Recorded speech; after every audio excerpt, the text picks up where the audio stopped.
The Just Lead Advancing Racial Equity Conference, hosted by New Detroit, brought together national and local speakers who provided compelling insights into racial equity and justice. Khary Fraiser, Detroit is Different, provides you conversations with some of the phenomenal guests, talking dismantling racism with collaborative solutions. My name is Ivy Hunter. I am the Senior Event Programmer for the Michigan Diversity Council, and I am at the Just Lead 2023 conference. Detroit is different. Still here at the Just Lead conference. The music is flowing, but the information is going. Culture, community, Detroit is different. New Detroit bringing this to us. And I have Ivy Hunter here. Ivy, how are you? I am doing great. How are you? All is well, all is well. And you've been in attendance for this. Yes. They're talking racial equity today. Yes. At this time, pulling out from these discussions, yes, what actionable items do you think leave that substantive value for you and others to be like, okay, this is something we can take and grow from? What stood out to you? Absolutely, absolutely. So the session that I just left had some amazing brothers on the panel, and they offered us sustainable solutions on how do we help each other? What do we do? And their answers that, really resonated with me is completely organizing as a people, really organizing, understand the importance of strategy. How do we really combat racism? What does that look like? How do we achieve equity in all spaces? And then also technology, making sure that we have access to technology.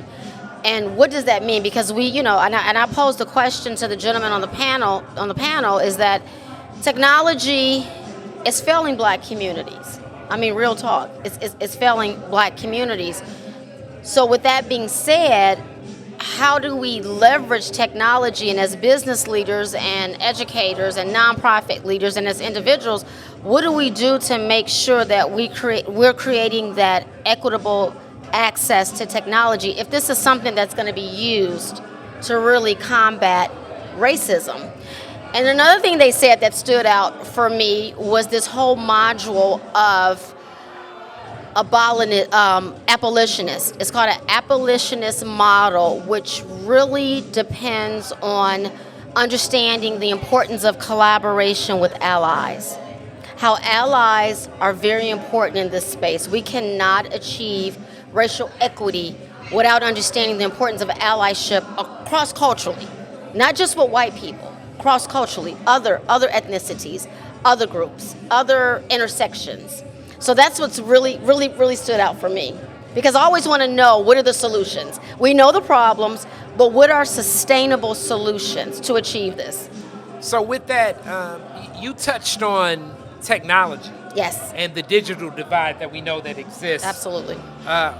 What does a solution in that space look like to you? What do you think right now, from what you've seen in your work, what would that look like? Holding folks accountable. Holding organizations accountable for their lack of diversity, their lack of equity, their lack of inclusion. Creating programming and internships that literally specifically bring those people of color into their organizations.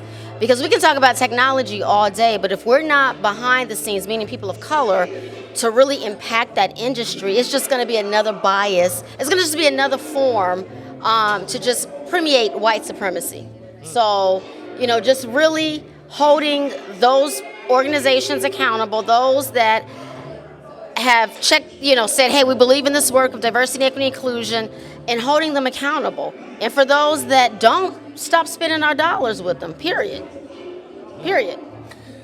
Definitely. And this definitely looks a certain way in that lens as you talk about just really holding that accountability. Yeah. What role do you see people of the community with withholding the dollars is one thing. Right. But as you withhold the dollars, how does that discussion look in the sense of like saying, okay, look, this is why this is a targeted boycott. This is why we're moving differently. This is why we're going to build something self-determinate of our own, because we're not feeling included, let alone to get to the point of equity. That design, where does that start in our communities to empower our community? It's always been a part of our community. Black folks are the number one consumers in our country. Money is power. Power is money. So with that being said, as communities of color, we have to organize and band together and be intentional about, as I said previously, holding different entities accountable for their lack of. And here's another caveat. Regardless if they want to be held accountable or not, the data is out. By 2040, I take that back, 2030, our country, our nation is going to be the most diverse it's ever been in the history of this country. So if these organizations and these industries don't understand the importance of diversity, equity, and inclusion, let's just get to equity. Let's remove diversity and inclusion. Equity, creating those equitable outcomes for marginalized communities or underrepresented communities, they're going to be shut down. I mean, because we have a whole another generation, and I am so excited. You know, one of the panelists talked about, he's normally pessimistic, but I am, I'm very optimistic about this generation that's coming down the pipeline. And it's always that next generation that brings that radical change. And when you step back and say, wow, I remember we talked about that, but they're actually doing it. So these organizations, they're gonna have to understand the importance of it, including communities of color.